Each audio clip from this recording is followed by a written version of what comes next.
नादिर शाह से पहले कोहिनूर का नाम कहीं नहीं था, कोई टेक्स्ट किसी जगह, नहीं, कोई कहीं बात? नहीं, नो। जो पहला टेक्स्ट है ना जी इसका, हाँ, जो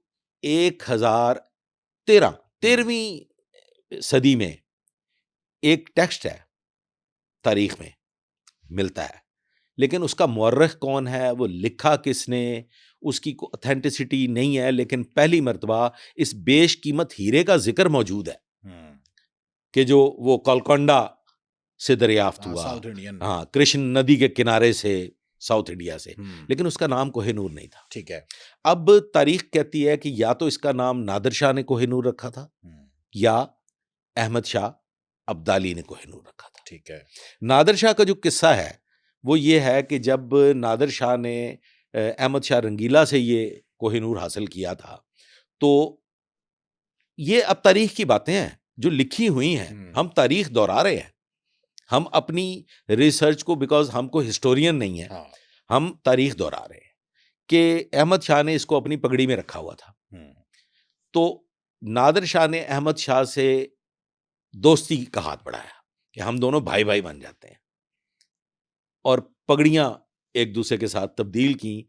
और लिखने वाला लिखता है कि जब नादिर शाह ने पगड़ी तब्दील करने के लिए अहमद शाह रंगीला को दी, और अहमद शाह रंगीला ने पगड़ी नादिर शाह को दी, तो वो हीरा उसकी पगड़ी से गिर गया जमीन पे। ठीक है। और वो कोई तराशा खराशा हुआ, कोई एक पत्थर था बस। हाँ, वो सिर्फ एक पत्थर था। ठीक है। अब तो तो ये शेप है ना, पिरामिड जी जी, शेप अब है तो ये। अब तो उसकी भी आगे आपको चल के बताते हैं। ये सर पहली दफा जो अल्फाज अदा हुए हैं तारीख के मुताबिक, वो नादिर शाह ने अदा किए हैं कि ये तो नूर का पहाड़ है, कोहे नूर है, ये तो बिल्कुल पहाड़ी शक्ल का वो था, एक रॉक थी, बस रॉक थी। उन्होंने कहा ये तो कोहे नूर है, चमकदार, चमकता हुआ। और दूसरी जो तारीख में आता है वो ये है कि जब अहमद शाह अब्दाली को ये ट्रांसफर हुआ, तो उसने कहा कि ये कोहे नूर, दूसरी दफा नाम जो इसको हीरा नहीं कहा तो ये गया, कोहिनूर से मशहूर हो गया। जब ये फिर ये कोहे नूर से मशहूर हो गया। अब महाराजा रंजीत सिंह तलब कर रहे हैं कोहे नूर, किससे? अहमद शुजा दुर्रानी से। अहमद शुजा दुर्रानी ने अवलीन सतह पे तो झूठ बोल दिया कि मेरे पास नहीं है, मैं वहां से इसी बेशकीमत हीरे को बतौर नजराना या हरजाना अदा करके अफगान सरदारों को तो वहां से निकला। लेकिन उसकी भी इंटेलिजेंस बड़ी मजबूत थी, आफ्टर ऑल पंजाब पे हुक्मरानी कर रहा था, बड़ा मजबूत हुक्मरान था। उसने कहा तेरे पास ही है। उसने अहमद शुजा को बाल बच्चों समेत जिंदान में डाल दिया, महाराजा रंजीत सिंह ने, अहमद शुजा। और ये मशवरे सारे माई जिंदा के थे? माई जिंदा बड़ी ज़हीन औरत थी, माई जिंदा बहुत ज़हीन औरत थी, अंग्रेज भी डरता था माई जिंदा से। अंग्रेज जी जी सर, वो मैं आगे चल के आपको बता। ठीक है। अब नादिर शाह का दिया हुआ हीरा अहमद शाह अब्दाली, अहमद शाह अब्दाली से तिमूर, तिमूर से अहमद शुजा, और फिर फाइनली महाराजा रंजीत सिंह के पास कैसे पहुंचता है कि अहमद शुजा है जिंदान में बाल बच्चे समेत। और तारीख में ये भी लिखा हुआ है कि शायद मुबारक हवेली में, या कूचा फकीर खाना, या जहाँ पे आजकल एक बड़े हमारे मारूफ ख़ानदान के चश्मो चिराग हैं, वो यूसुफ सलाहुद्दीन, मतलब इन मकामात में से किसी एक मकाम इसी पे, एरिया में अहमद शुजा को कैद रखा गया।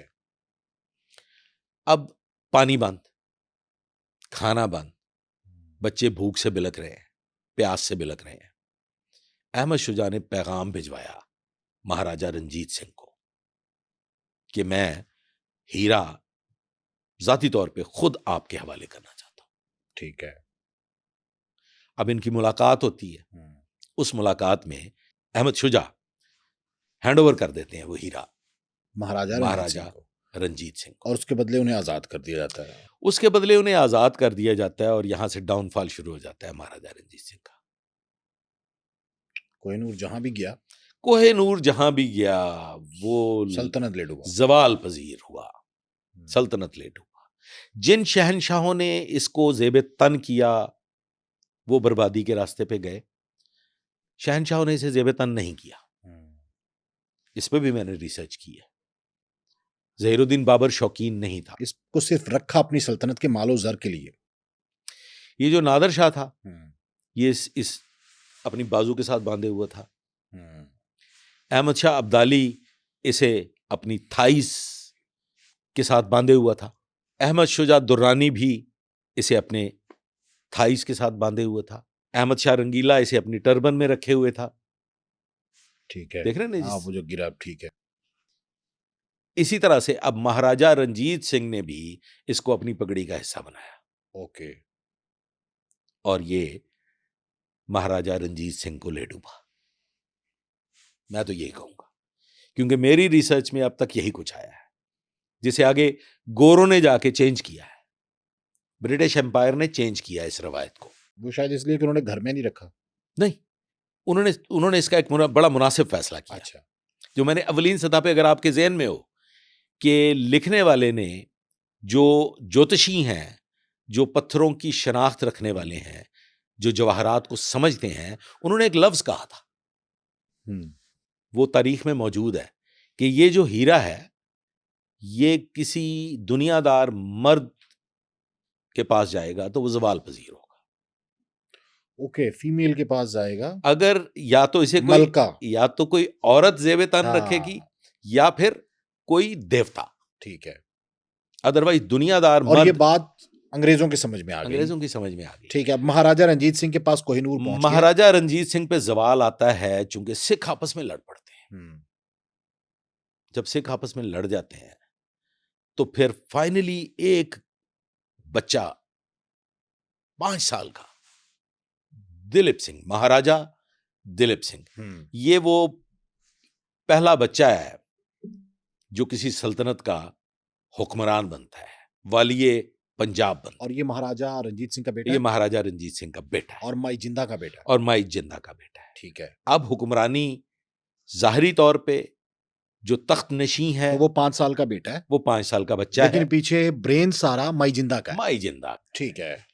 अब सर माई जिंदा हुक्मरानी कर रही है, बरतानवी साम्राज्य पावरफुल हो जाते हैं, बड़ा कोई नहीं है, सिख आपस में भिड़ गए हैं। डिवाइड एंड रूल की जो पॉलिसी ब्रिटिश यहां लेके आए थे वो कारगर साबित होती है। सिखों के जत्थे आपस में लड़ा दिए जाते हैं, इत्तेफाक खत्म हो जाता है, डिफेंस कमजोर हो जाता है। और फिर एक दिन एक मुआहदे के तहत एक बाकायदा ट्रीटी साइन होती है, जिसे मुआहदा लाहौर कहा जाता है। किस किस के दरमियान? महाराजा दिलीप सिंह, जिनकी उम्र उस वक्त 11 साल है, माई जिंदा जो कि दिलीप सिंह की मां महाराजा रंजीत सिंह की बेवा है। उस ट्रीटी में ये कोहिनूर हीरा लिखा जाता है। पहली मर्तबा किसी ड्राफ्ट में भी कोहिनूर हीरे का जिक्र आ गया किसी मुआहदे में। जी, ठीक है। अब ये बरतानवी साम्राज्य के कब्जे में चला जाता है। दिलीप सिंह को पंजाब से, बरे-सगीर हिंद से मुंतकिल कर दिया जाता है इंग्लैंड। कितने साल की उम्र में? 11 साल की। 11 साल। तारीख में 2 एजेस लिखी हुई हैं। एक जगह पे वो इतनी ऑथेंटिक नहीं है, 15 साल भी लिखी हुई है, लेकिन जो ज्यादा मुस्तनद है वो 11 साल है। अब आप इन दो जो तारीखें हैं, जो डेट ऑफ बर्थ है, उनको आप कंसिडर कर लीजिए, एक 11 साल और एक 13 साल। 15 साल भी मौजूद है, वो मैं नहीं समझता, क्योंकि वो एक आध मौर्रख ने उसे 15 साल लिखा है। ठीक है। 11 साल का बच्चा इंग्लैंड ले जाया जाता है, जिन्ना बरे-सगीर हिंद में मौजूद हैं। इस बच्चे को वहां जाके तालीम और तरबियत दी जाती है। इस बच्चे को मलका अपना लेती है। ओके। और ये मलका के सपूत शहजादा George, I don't remember the name, George, उनके साथ पलता बढ़ता जवान होता है। इसका राबता है अपनी मां के साथ। तारीख में, सिख तारीख में, अगर आप गुरुद्वारा की तारीख, जो वहां के जो लोग हैं, जो गुरुद्वारा से रिलेटेड लोग हैं, वाबस्ता हैं, वो इसकी मुख्तलिफ तारीख बयान करते हैं। वो ये कहते हैं कि वो बच्चा जो था वो अपने आबाओ अजदाद को भूल गया था। अच्छा। उसका ना अपनी वालदा से कोई राब्ता था, ना उसे इस खित्ते के हालात का कुछ इल्म था। लेकिन जो रिसर्चर्स हैं जिन्होंने तारीख लिखी है, वो कहते हैं कि राब्ता था, वो कहते हैं कि वो माँ को बाकायदा खत लिखता था और अपने यहाँ के हालात से आगाह रहता था, और उसकी बड़ी शदीद ख्वाहिश थी। इसमें सर एक बड़ा टर्निंग पॉइंट आएगा जो मैं समझता हूँ शायद हमारे व्यूअर्स को पहले इल्म ना हो, और आपके भी शायद आज पहली मर्तबा इल्म में आएगा। ये सर, अब जो बच्चा है ये माँ के साथ राब्ते में है, शदीद ख्वाहिशमंद है अपने वतन वापस आने के लिए, लेकिन बरतानवी साम्राज्य इसे बरतानिया से हिंदुस्तान आने की इजाजत नहीं दे रहा। अच्छा, अब ये जवान हो गया है जी, अब ये इन्वेस्ट जवान किया बरतानिया ने इस जी, पे, और ये क्रिश्चियनिटी की तरफ चला गया है। ठीक है। Now Dilip Singh is a Christian. ठीक है। दिलीप सिंह की एक क्रिश्चियन खातून से शादी भी हो जाती है। बड़ी खुशगवार जिंदगी गुजार रहा है वहां पे। तकरीबन 50,000 पाउंड इसका वजीफा भी मुकर्रर है उस दौर में 50,000 पाउंड सालाना। जो बाज मौर्रख लिखते हैं कि मुख्तलिफ को 1 लाख तक भी वो शायद लिखते हैं, 1 लाख पाउंड, 1 लाख पाउंड कुछ अरसे बाद कुछ वो 1 लाख पाउंड लिखा और कुछ हाँ, अव्वलीन सतह पे जो लिखा गया है वो 50,000 पाउंड ही है जो मुसद्दिका है। ठीक है।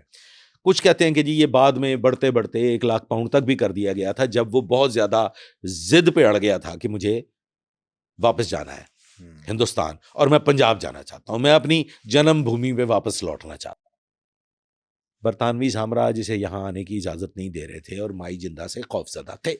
माई जिंदा से क्यों खौफजदा थे? मालो सर उनका ये ख्याल था कि अगर महाराजा रंजीत सिंह का बेटा जो कि अब कड़ियल जवान है, तालीम याफ्ता है, ये वापस जाएगा तो ये अपनी सिख एम्पायर को दोबारा से एक दफा मुनज़्ज़म करेगा और उनके लिए प्रॉब्लमेटिक होगा। वो इसे इजाजत नहीं देते सर। आप बताइए ना, ये इस बात की तस्दीक होती है, इस बात के लिए ये दलील काफी है कि बरतानवी साम्राज्य माई जिंदा के बेटे को बरसगीर हिंद में वापस नहीं भेजना चाह रहे। इसका मतलब है कोहिनूर से बड़ी चोरी तो यही है, ये तो बल्कि अगवा है, अगवा बराए तावान है। हाँ, कि यहां से लेके गए हैं। मैं ये समझता हूं कि ये पहला अगवा बराए तावान है, क्योंकि इसी अगवा बराए तावान के इवज ब्रिटिश साम्राज्य ने कोहिनूर हासिल किया है।